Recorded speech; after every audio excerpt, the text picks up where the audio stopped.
Salut à tous et à toutes, je suis Yacouba Ouedraogo. Bienvenue dans ce podcast consacré à la Basketball Africa League, dont la saison 4 bat son plein. Vous l'avez constaté, nous ne sommes pas dans un studio, mais nous sommes toujours dans les locaux de la Voix de l'Amérique, ici à Washington, DC, la capitale fédérale des États-Unis. Eh bien, c'est un moment de bonheur que nous allons partager. Et pour rappel, vous vous souvenez sans doute, la conférence Kalahari du côté de Pretoria en Afrique du Sud a désigné ses 2 qualifiés directs pour les playoffs prévus à Kigali, au Rwanda, à la fin du mois de mai. Eh bien, il s'agit de FUS Rabat qui a fini premier de cette conférence-là et qui a été suivi de Petro, de Luanda, l'éternel Petro. Cette fois-ci, eh bien, c'est la conférence du Nil du côté du Caire en Égypte qui va désigner ces 2 qualifiés directs pour les playoffs. Nous avons hâte.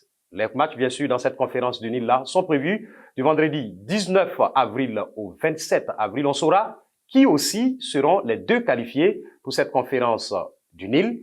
En tout cas, en attendant, je suis avec Cheikh Thiero, mon collègue et ancien basketteur est avec moi. Cheikh, bonsoir. Bonsoir Yacouba, bonsoir notre collègue depuis Caro. Voilà, et donc tu l'annonces très bien, Malik Dao, il est ancien champion d'Afrique de basketball, il est journaliste, il a aussi joué au basketball, il a été entraîneur de basketball et donc c'est un averti qui nous rejoint dans ce podcast-là en direct du Caire, en Égypte. Malik, bonsoir, comment ça se passe? Bonsoir Yacouba, bonsoir Cheikh, bonsoir à tous les auditeurs de VOA. On est arrivé, ça se passe bien. Cet après-midi, on allait regarder les entraînements pour avoir les dernières sensations. Voilà, chaque équipe est en train de mettre, on va dire, la dernière patte à sa préparation. On essaie de peaufiner aussi les systèmes de jeu, les formes de jeu. Et puis, il y a eu beaucoup de shooting, du travail d'adresse, notamment sur les tirs extérieurs et les lancers francs. Et puis, il y a eu aussi du spécifique pour certains joueurs pivots. Voilà, on va dire que tout ça se prépare très bien. Alors, justement, parlant côté ambiance, est-ce que vous sentez basket dans la capitale égyptienne?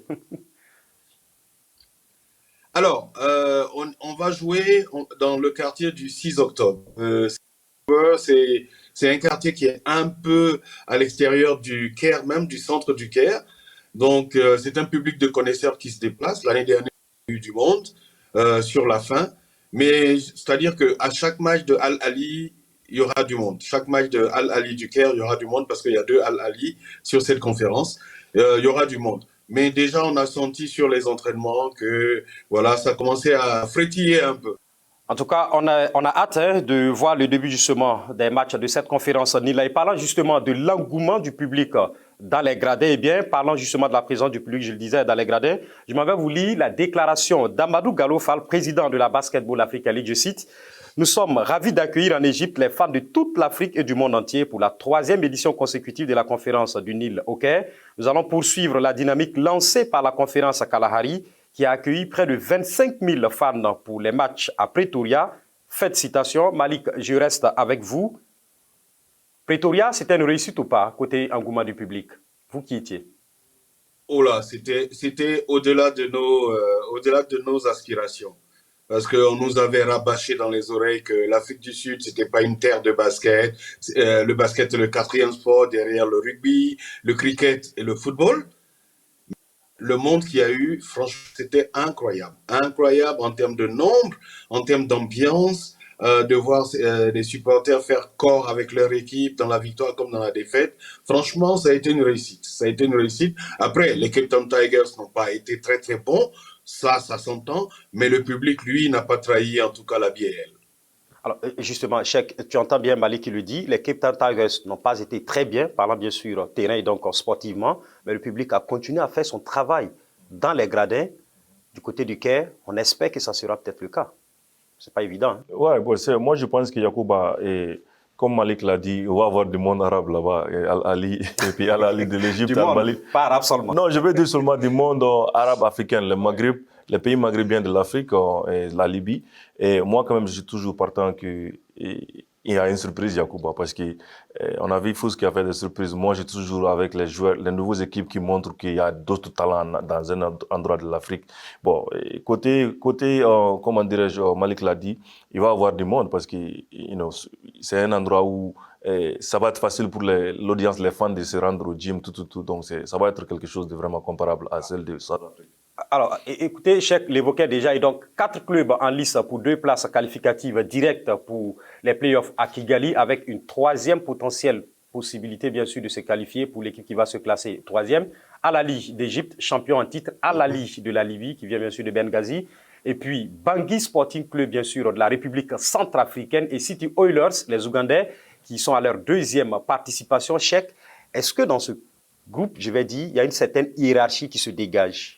Mais Yacouba, c'est déjà ce que moi je vois. Sur papier. Sur papier, moi je vois la hiérarchie et l'imposition de coach Liz Milk avec les Centrafriques. L'équipe centrafricaine, d'ailleurs, qui a de très belles joueurs. Et on a parlé de Miller avant de commencer, qui est un joueur très bien expérimenté. D'ailleurs, moi je le considère comme un coach des joueurs africains. Parce qu'on a vu la 2e saison, la 3e saison, quand il coachait les jeunes gens, comment on doit jouer le basket à haut niveau, parce qu'il a joué au NBA, nous sommes bien tous. Évidemment. Mais comme on a dit, personne ne s'attendait à Al Ahly est champion absolument. En titre, Al Ahly est champion à titre aussi, mais à te rappeler qu'ils n'ont pas les mêmes joueurs. Il y a des changements, Yacouba. Donc les équipes nouvelles sont venues préparées, très bien préparées. Donc il faut pas sous-estimer les nouvelles équipes qui vont être là-bas cette année. Alors Malik, justement, dans ce groupe-là, il y a Al Ahly qui est champion en titre. On va rappeler que le trophée d'ailleurs n'a jamais quitté l'Afrique du Nord. Est-ce que pour toi également, il y a une certaine hiérarchie qui se dégage, même si on ne parle que de hiérarchie pour le moment sur papier? Bon, alors je vais déjà rectifier un peu ce que Cheikh a dit. Liz Mills n'est plus coach du Bangui Sporting Club. Après l'Elite 16 qui a eu lieu à Yaoundé au Cameroun, elle n'est plus la coach. Ils ont pris un coach français mais qui vit au Canada, Justin Cérès. Et Justin Cérès vient de démissionner il y a 3 jours. C'est François Enyenge qui sera le coach de Bangui Sporting Club, l'ancien coach des Forces armées police du Cameroun. Voilà. Maintenant, pour revenir à ta question, la hiérarchie, pour moi, on a c'est-à-dire il y a Al Ahly du Caire, et puis pour les 3 autres, ça reste hyper ouvert, ça reste très ouvert. Parce que les City Oilers, personne n'en parle, mais c'est une équipe qui a de l'expérience, des joueurs qui se connaissent depuis longtemps. Ils ont Kaman Malouage qui est un top prospect de la prochaine draft. S'il n'est pas à la draft, il va s'inscrire à Duke University, qui est d'origine sud-soudanaise. Et ça va faire venir la colonie sud-soudanaise au terrain. Et donc, ces City Oilers, il va falloir faire attention. Ils se sont très, très bien renforcés. Ils ont très bien recruté. Bangui Sporting Club, des joueurs sont arrivés. Ils sont repartis pour des questions de finances. C'est vraiment l'inconnu. Et puis Al Ahly, Benghazi, moi j'avoue que c'est mon coup de cœur. Je ne sais pas s'ils vont passer. L'équipe libyenne qui joue très très bien au basket. On voit les déplacements de jeu. Ils sont très physiques défensivement. Ils ont beaucoup d'adresse. Et je vous assure, moi j'ai vu un match entre Al Ahly Benghazi et Al Ahly Tripoli en championnat national. C'est extraordinaire. Donc attention à cette équipe libyenne qui peut embêter tout le monde. Justement, Cheikh, tu as entendu Malik tout à l'heure parlant bien sûr de Bangui Sporting Club avec tous ces problèmes-là quand même.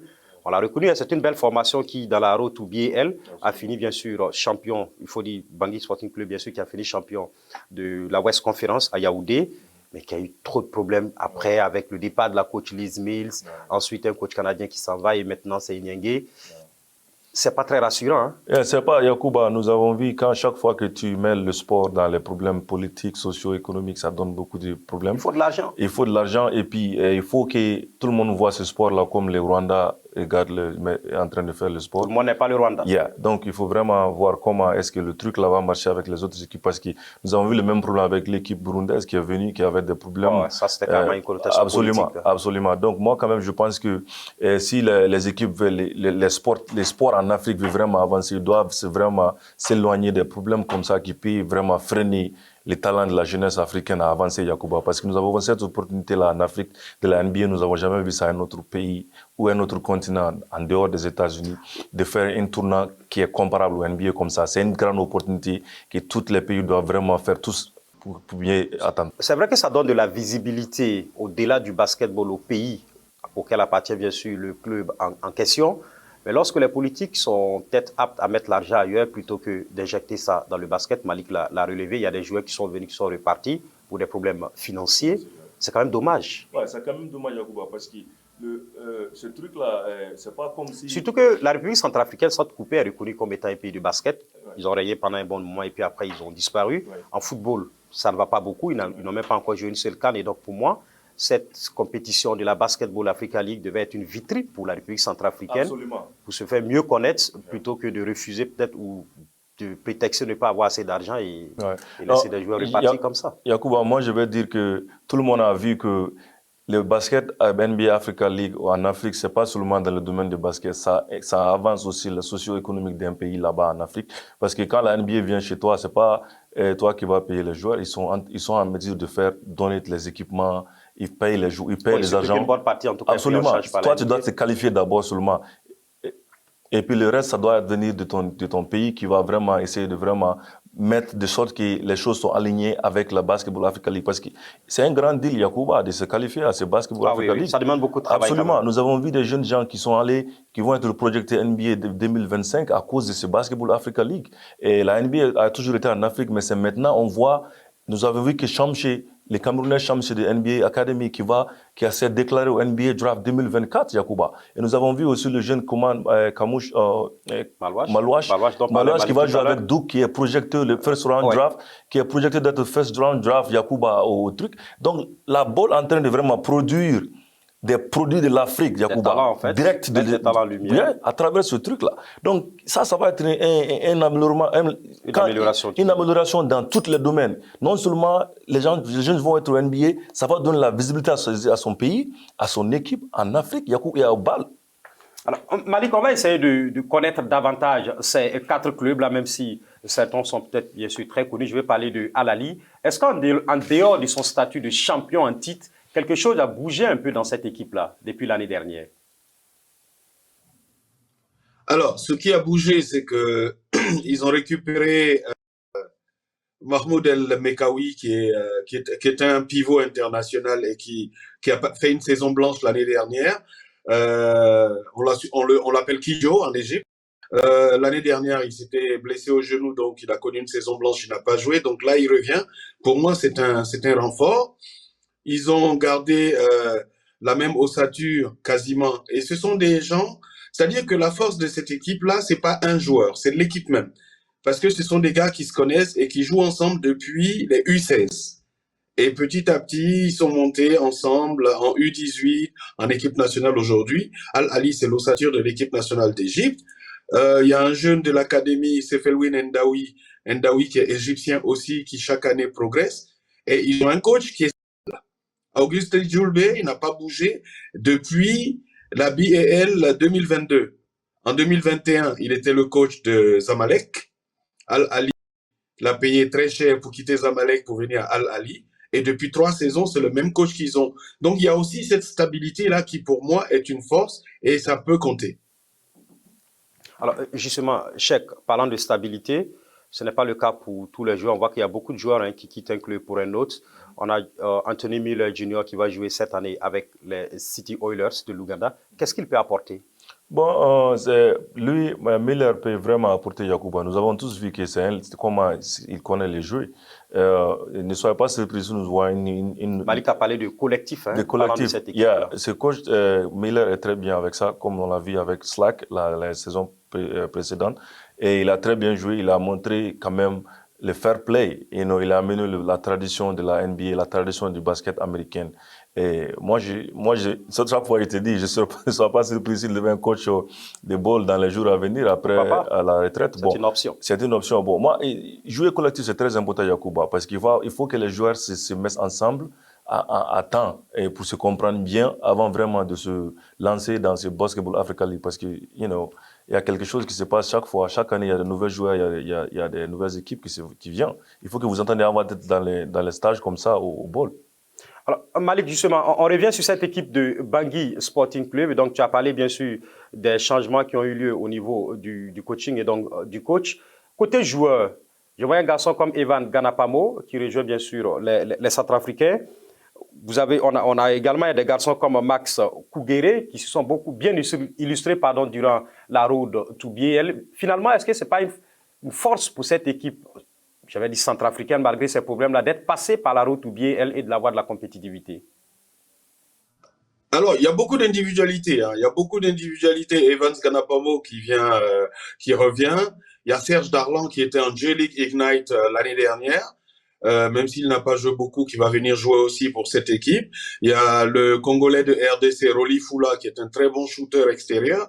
C'est-à-dire que les individualités sont de très, très bons joueurs. Le problème, ça va être la cohésion.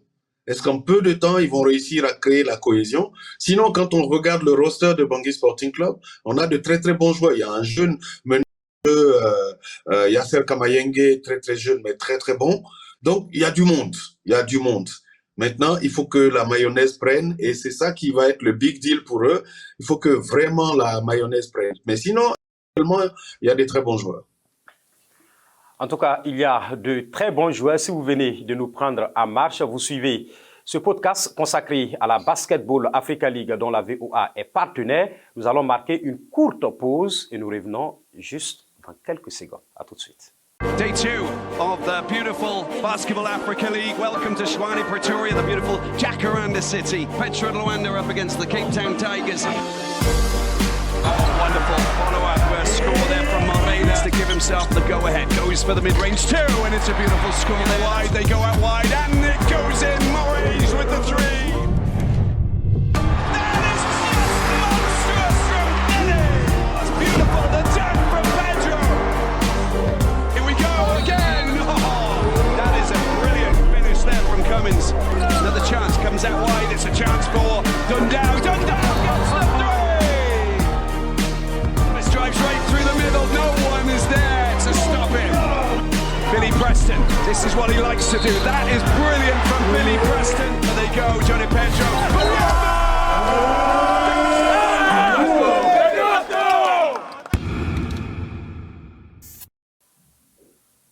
Merci de nous rejoindre sur la Voix de l'Amérique. Nous parlons justement des matchs de la saison 4 de la Basketball Africa League dont la conférence NIL commence ces différentes rencontres ce vendredi 19 avril. 4 clubs en lice pour 2 places qualificatives directes pour les playoffs prévus à Kigali. Et dans ce podcast, avec moi, Cheikh Thiero, mon collègue et ancien basketteur. Et puis, depuis le Caire, la capitale égyptienne, Malik Dao, il est journaliste, il a été champion d'Afrique de basketball. Il a joué au basket, je le rappelle, il a coaché dans le basketball. Et aujourd'hui, il parle d'une matière, bien sûr, qu'il maîtrise en tout cas. Malik, c'est un plaisir inouï de t'avoir tout le temps avec nous. Alors, on va parler justement des rencontres. Partagé. Merci beaucoup. Inaugurales. Eh bien, le match d'ouverture, en quelque sorte, de cette conférence NIL va opposer 2 clubs novices, Bangui Sporting Club de la République centrafricaine et Al Ahly Benghazi, ou encore Al Ahly de la Libye, bien sûr. Votre coup de cœur, dites-nous comment 2 clubs novices à ce stade de la compétition commencent justement cette rencontre. Bah, je pense que ça va être un match très ouvert. Ça va être un match très ouvert parce que à Yaoundé, au mois de novembre, Bangui Sporting Club avait battu Al Ahly, mais beaucoup de temps a passé. Entre novembre et aujourd'hui, beaucoup de temps a passé. Et cette équipe libyenne, justement, a continué de jouer ensemble. Cette équipe libyenne a continué de progresser. La Libye, en tant que sélection nationale, a fait une très belle première qualificative pour l'Afrobasket de l'année prochaine. Donc voilà, c'est une équipe qui a un très fort collectif et je pense que ce premier match va être important parce que vu la nouvelle formule, il faut gagner les premiers matchs parce que ça va se jouer en aller-retour et puis ça va se jouer aussi au goal différentiel particulier en cas d'égalité. Donc ce premier match pour moi sera très très ouvert, d'ailleurs le deuxième aussi, mais ce premier match va être important, ça va nous permettre de juger le niveau de cette équipe du Bangui Sporting Club sur le plan collectif. Parce que je le dis encore une fois, individuellement, il y a du talent, il faut que le collectif prenne, alors que c'est ça la force des Libyens, ils ont un très gros collectif. Alors, Cheikh, on va parler de ton expérience de basketteur. Lorsque tu appartiens à un club qui découvre une compétition aussi importante que la Basketball Africa League, même si les 2 clubs sont passés par la route ou bien elles et donc ont eu le temps de frotter des clubs d'autres pays et de s'aguerrir davantage, dans quel état d'esprit on peut être? Ben, Yacouba, comme je t'ai dit. On porte ses casques, on met sa musique rap et puis on... Ah, bon, c'est pas la musique rap seulement. Tu sais, quand notre on se relaxe autant qu'on peut. Absolument. Notre temps, c'était basketball au temps de Bora Yacouba. Et ça, c'est pas quelque chose même qui est connu. C'est quand même du haut niveau. Hein. Absolument. Et quand on a fait basketball au temps de Bora, qui est devenu ball maintenant, et tu te vois là où l'opportunité de vraiment que les gens te voient sur ESPN, les scouts de la Internet, les scouts de la NBA sont en train de regarder partout parce que c'est une ligue qui peut vraiment amener un joueur là-bas. Les restes là, Yacouba, quand tu vois ça en tant que joueur, tous les joueurs qui jouent le basket, moi quand même, je ne connais pas les autres joueurs. Quand j'étais petit, mon rêve c'était de jouer au NBA. Donc quand son rêve est de jouer, d'aller au haut niveau, il faut travailler. Donc quand tu es sur le terrain, il faut vraiment montrer que toi, tu es en train de travailler depuis que tu étais à bas âge, de quelle partie de l'Afrique, de quelle partie de ton pays. Et donc, c'est pas quelque chose à enseigner, quoi. Oui, tu dois vraiment est-ce que ça fait pas trop de pression, en fait? Bon, ça fait pas trop. C'est cette pression-là que les bons joueurs aiment, Yacouba. Et les pressions de vraiment jouer. Tout le monde n'a pas les épaules assez larges pour supporter cette pression. Parce que on a vu ça avec beaucoup de joueurs on a vu Aliou Diarra qui se donne chaque fois. Lui se nourrit de ça. En fait, absolument. Et moi, j'admire beaucoup. Si tout le monde fait comme lui, parce qu'on ne sait jamais qui regarde Yacouba. Les scouts sont un peu partout. Après que la NCAA vient juste de finir aux États-Unis, tu vas voir les scouts partout et regarde les tournants comme ça, parce que c'est un tournant qui est organisé au haut niveau. La NBA est au courant, tout le monde est au courant, et puis ils ont même mis les départements en chaîne qui supervisent les joueurs et qui construisent un pont entre la balle. On a rencontré la fille à Kigali, tu te rappelles. Bien évidemment. Et la Nigérienne, je ne me rappelle pas beaucoup de son nom, elle est la chargée des joueurs et de les contacter aux États-Unis maintenant, ici, Yacouba. Oui, Malik, justement, chaque révèle un aspect. Est-ce que aussi jouer pour se démarquer des autres afin de taper dans l'œil d'un recruteur ne peut pas justement détourner certains joueurs de l'objectif essentiel et principal qui est de gagner le match plutôt que de penser à ses performances individuelles? Oui, ça, on l'a vu dans certains clubs. Hein. On a vu des gens qui ne pensaient qu'à leurs statistiques et malheureusement, ça nuisait au rendement du collectif. Ça peut être un problème parce que pour beaucoup aujourd'hui, la BAL est une plateforme où ils viennent, comme on dit chez vous là-bas, ils viennent show off. Mais quand on veut trop penser à soi, on oublie le collectif et ça peut être un problème. Mais voilà, je pense que globalement, quand on est bon dans un collectif, le talent individuel se remarque. Le talent individuel, forcément, va se remarquer. Donc, il faut penser à soi, mais il faut penser à gagner pour l'équipe. Et c'est ça qui est le plus important aussi. Absolument, Yacouba. C'est ce que je voulais aussi dire quand je parle de ça. C'est parce que c'est toujours un jeu collectif. Hier, on a vu Stoglin qui marque 40 points par match, mais l'équipe perd toujours. Mais l'esprit, quand même, c'est de vraiment être agressif. Compétir au haut niveau que nous avons vu même depuis la première saison jusqu'à maintenant, Yacouba. Le niveau de compétition, donc, en réalité, ça augmente beaucoup. Mettre quand même ses skills ou encore ses compétences personnelles au service du groupe. Du groupe. Et le basket, ça se joue collectivement. Tu peux pas jouer. Bon, c'est ce que je voulais ajouter à ce que Malik a dit, quoi. Alors, justement, Malik, cette équipe de Bangui, elle a une très belle histoire dans la road to BAL.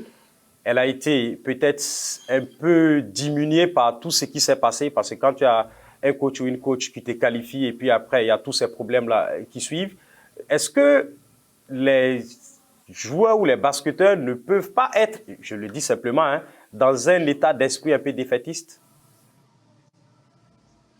Alors, moi, pour avoir parlé avec eux, le départ de Liz Mills ne les a pas vraiment impactés.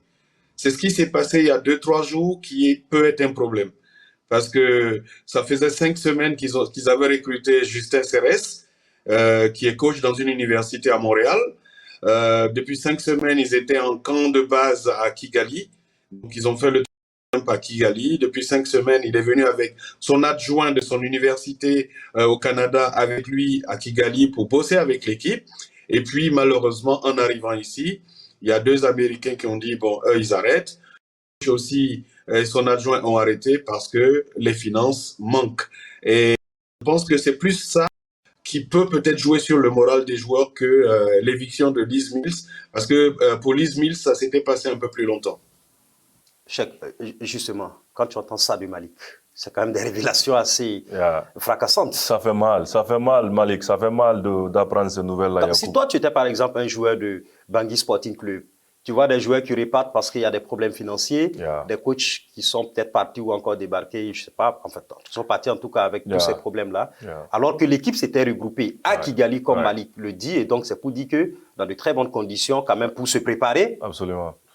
Moi, quand même, je pense que, comme tu l'as dit, Yacouba et Malik, c'est très dommage de voir un coach comme coach Liz Mill, Yacouba. Malik le dit, l'épisode 1000 s'est passé, c'est ce qui s'est passé récemment. Absolument, moi-même je viens d'apprendre ça, parce que tu sais, les nouvelles en Afrique, nous on est là aussi, on comprend les nouvelles, comment ça marche, mais ça m'a vraiment,